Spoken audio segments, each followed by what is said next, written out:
pas keluar gitu. Padahal harusnya apa ya? Bisa dengan cara yang lebih lembut. Lebih sopan lah. Karena aku di sana tuh selama aku kerja di sana aku sopan. Cuman gini sih, sebenarnya triggernya tuh aku sering dikomporin. Adalah orang yang ngomporin aku terus, Vin, lu bisa nggak sama mereka? Lu sendiri bisa gini. Nah, aku bertahun-tahun dikomporin kayak gitu. Ya jadi merasa bisa beneran kan.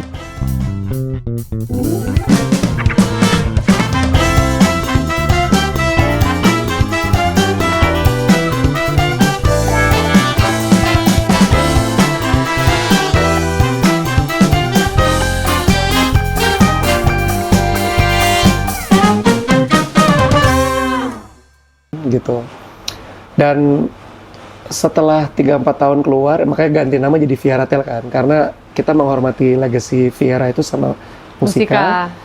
Dan anyway di kontrak juga Viera itu milik Musica dan Viera kalau kitanya lagi di sana gitu. So ya sudah, kita ganti Viera Tail, kita nggak mau ribut. Di bawah Aprilio Kingdom. Ya pada saat itu ya. Tapi akhirnya sekarang udah nggak ada lagi ya, karena aku mau fokus Viera aja. Tapi sorry lompat, intinya aku setelah berapa tahun, 4 atau 5 tahun yang lalu, aku ketemu Bu Acin. Nah, karena di Aprilio Kingdom aku sempat bikin girl band tuh ya, namanya Princess apa. Tapi kita nggak usah ngomongin terlalu banyak ya. Tapi intinya itu udahannya juga pokoknya baik-baik dan nggak ada, masih berhubungan baik sama semua.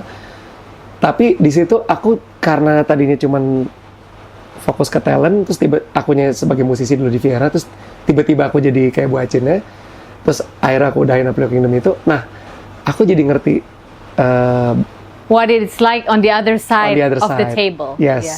That's why aku langsung minta maaf sama Bu Acin. Bu, sorry ya dulu saya kurang ajar atau apa gitu-gitu.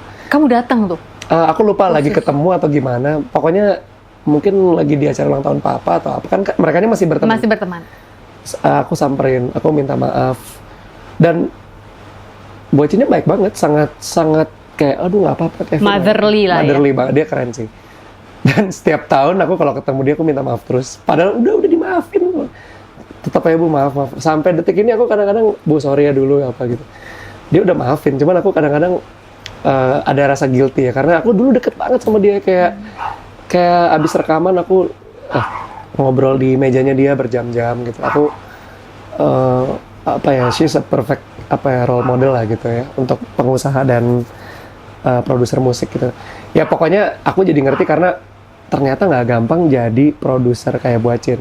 Karena dia tuh harus berbisnis, tapi dia harus mikirin kemauan seniman gitu. Of course. Mengakomodir.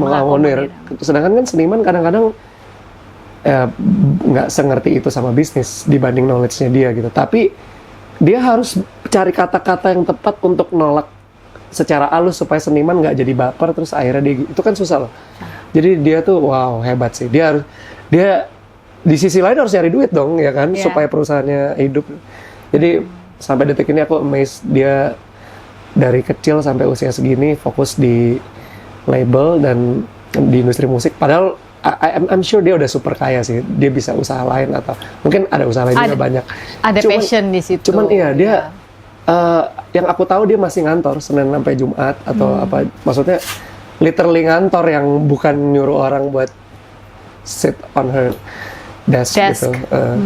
Kayak gitu. Jadi ya maksudnya belajar hidup juga sih bahwa kita nih jadi musisi jangan sama produser tuh kita harus gini juga sih. Mereka tuh susah jadi mereka. Ya, mereka itu juga bring something to the table gitu ya. Ada yang mereka pertaruhkan juga di situ. Toh kan Musica nggak cuma Viera doang, masih banyak yang lain kan anak-anak mereka gitu. Banyak ya, susah. Nah itu dia bagi hatinya.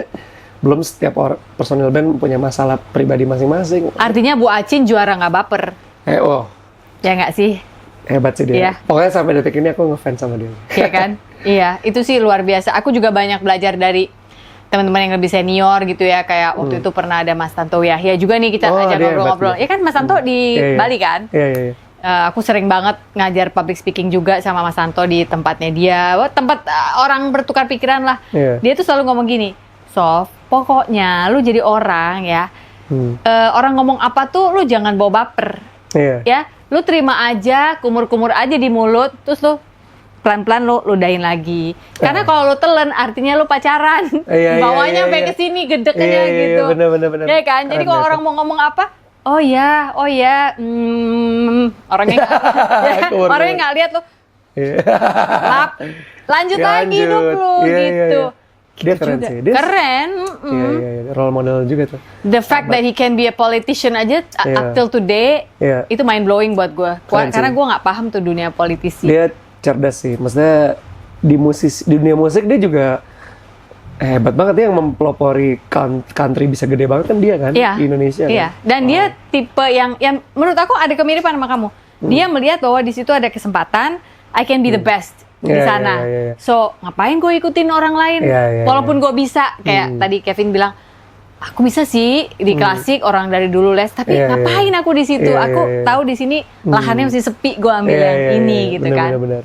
Berarti jiwa entrepreneur ini kan di situ udah kelihatan itu ada jiwa entrepreneurnya kamu. Itu masa cuma trigger dari les kumon sih? Harus sih, soalnya itu bukannya dari lihat apa keputusan papa. Kumon karena dari kecil dijejelin mobil-mobilan, terus pengen mobil sport, itu motivasi banget sih. Gitu ya? Sometimes nggak penting sih, kayak mobil sport tuh bukan nggak penting, maksudnya kalau aku lihat musisi jarang ada yang arahnya ngejar itu ya, nggak tahu ya, maksudnya mungkin prefer beli alat, nambah alat gitu kan. Kalau aku kamu pokoknya mobil sport, so you're just being gitu. Kevin. Iya kan, unapologetically Kevin gitu ya, dan lo nggak. Dan aku juga nggak bukan berarti pengen jadi orang yang punya mobil mewah banyak, terus mobil mewahnya paling mahal, bukan. Sebenarnya di otakku punya satu aja mobil sport, udah gitu, itu senang aja gitu. Tapi kan udah punya kan? Punya, tapi lagi ku jual. Oh ini lagi dijual. Tapi akhir tahun beli lagi ntar. Berarti lu udah berhasil dong nggak baper? Nggak baper apa tuh? Nggak baper terhadap mobil itu, jadi lu nggak naruh identitas. Jadi misal lu punya. Oh iya, tapi itu susah loh. Iya kan? Begitu mau jual kan lu pasti nggak terima. Susah. Pas pandemi aku jual. Nah iya kan? Lu pasti jual ketika, nggak bisa sustain nih. Gue harus, iya dong. Susah. Ya karena kan embedded banget kan aku sama kesukaanku itu kan. Iya. Gitu. Aku juga bukan butuh pengakuan loh. Itu memang karena seneng aja sih. Karena dari kecil. Emang Kevin rasa apa sih kalau naik mobil sport? Selain dia bisa, gue pengen tahu kan, Kevin 4 tahun gitu. Apa sih seneng yang kamu aja rasa? Kayak ngerasa you're the king of the road gitu. Tapi kan nggak jalan kingnya di Jakarta. Di Jakarta kan? Ya. Gak tahu karena sering ngayal. Iya, aku paham sih paradigma itu. Cuman that's why I live in Bintaro. Terus aku punya banyak teman tuh anak-anak PIK malah. Jadi kayak rute Bintaro PIK tuh enak buat terus bener. Ke BSD apa. Jadi kayak ke Jakarta malah jarang aku. Jadi rute mobil sport tuh enak gitu. Cuman ya long story short, I'm not trying to impress cewek juga karena aku udah punya istri juga.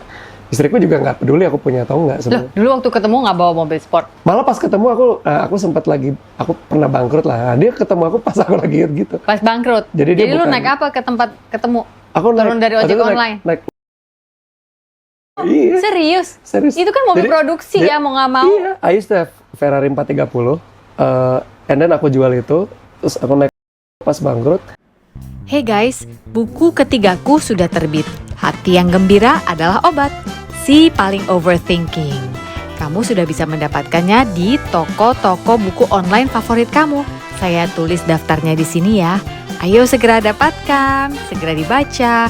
Dan stop overthinking, start overcoming.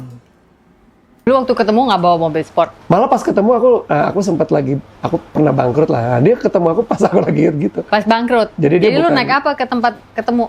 Aku turun dari ojek online? Iya. Serius?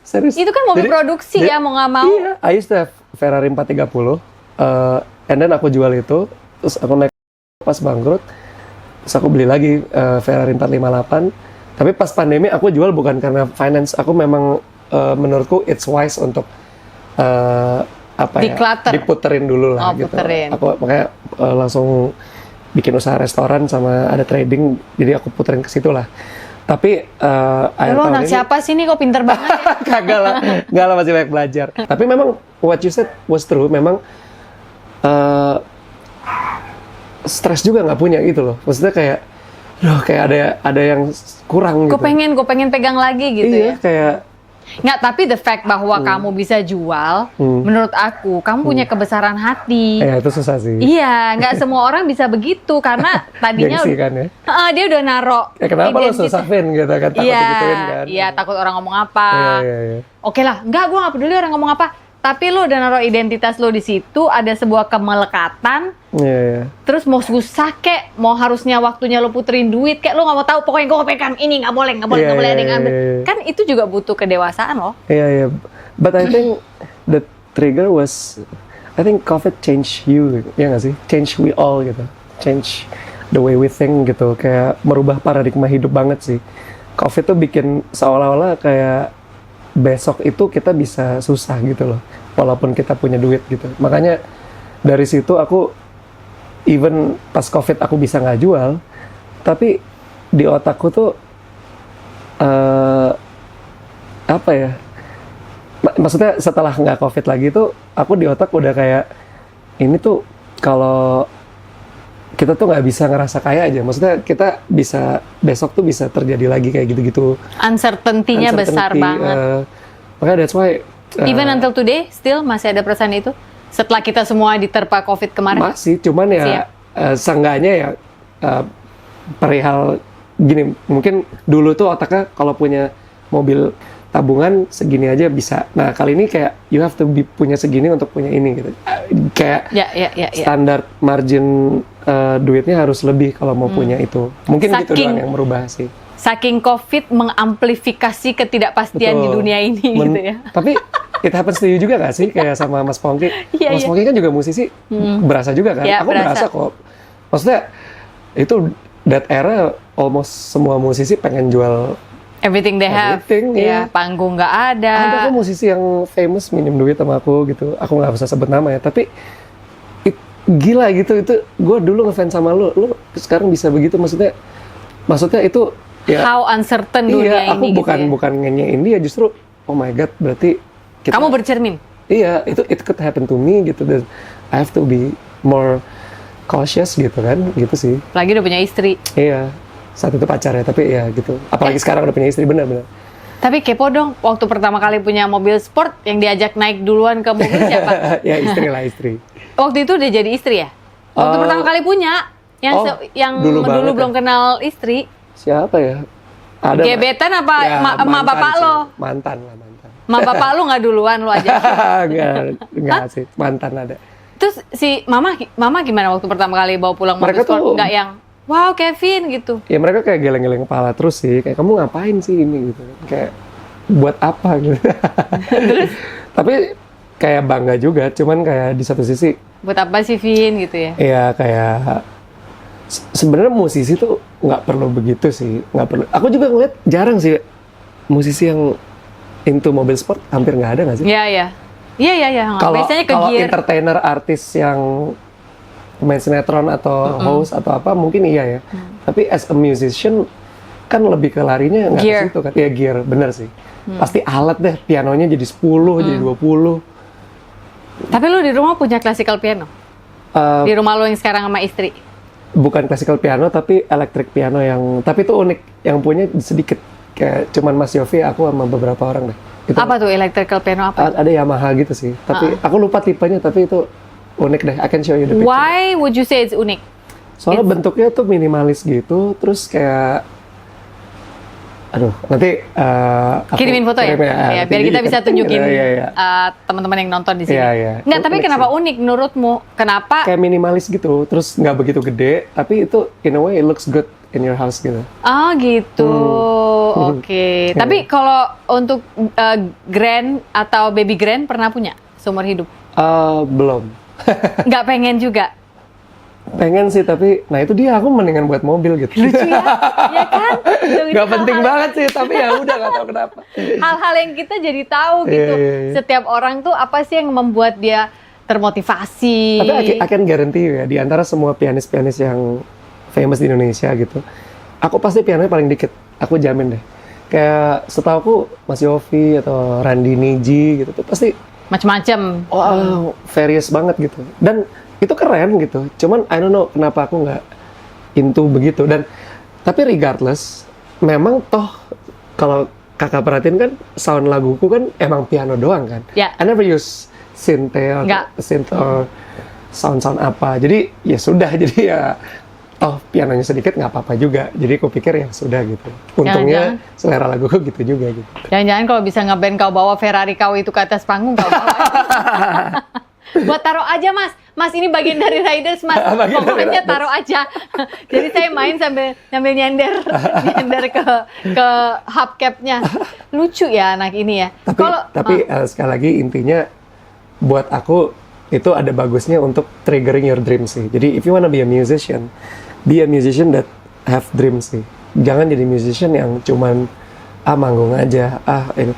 Ngetop aja. Yeah, if you have big dreams yang it's almost impossible to achieve from your musicianship atau musician pay grade-nya kamu akan dengan kamu dreamnya besar, kamu akan cari cara gimana caranya kayak apa istilahnya semastakung gitu ya? Semastakung ya, sama apa namanya kayak itu dan apa namanya afirmasi ya gitu deh. Jadi energinya tuh keserap kamu jadi yang kamu mau tuh jadi kamu punya ada goal. path-nya tiba-tiba.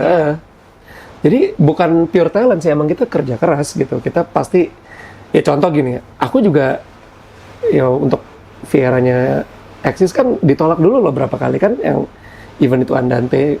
Maksud sama Raisa loh. Raisa yang suaranya yang kayak super begitu duper ya. keren gitu bisa kita berdua secara konsep ditolak. Itu kan maksudnya ya kalau kita baper kita nggak akan berjuang lagi kan gitu. Maksudnya impiannya harus besar juga sih gitu. Oke, aku pernah denger sebenarnya bukan ada orang, kemarin anak gue yang ngomong kayak gini tiba-tiba. Pas aku lagi adalah sebuah masalah, dia ngeliat ibunya tiap hari mikirin sebuah masalah, dia bilang, "Mah, tahu nggak mah, aku tuh baru sadar dalam hidup ini, justru kita itu bisa melewatinya when we know it's impossible, karena kita tahu begitu impossible, itu bisa jadi possible karena Tuhan pasti masuk ke dalam formulasi itu." Iya. Ketika masih possible nih walaupun berat tapi possible, kita suka punya kecenderungan lupa ngadu sama yang punya kehidupan. Aku pengen ini, pengen ini gitu. Yeah. Justru di saat kita udah lihat ini possible, semua pintu udah ketutup, di situ Tuhan akan bekerja. Itu anak gue sampai gini, so tau lo anak siapa lo? Tapi pinter lah your child. Kalau menurutmu gimana? Apakah itu does it ring some truth in you?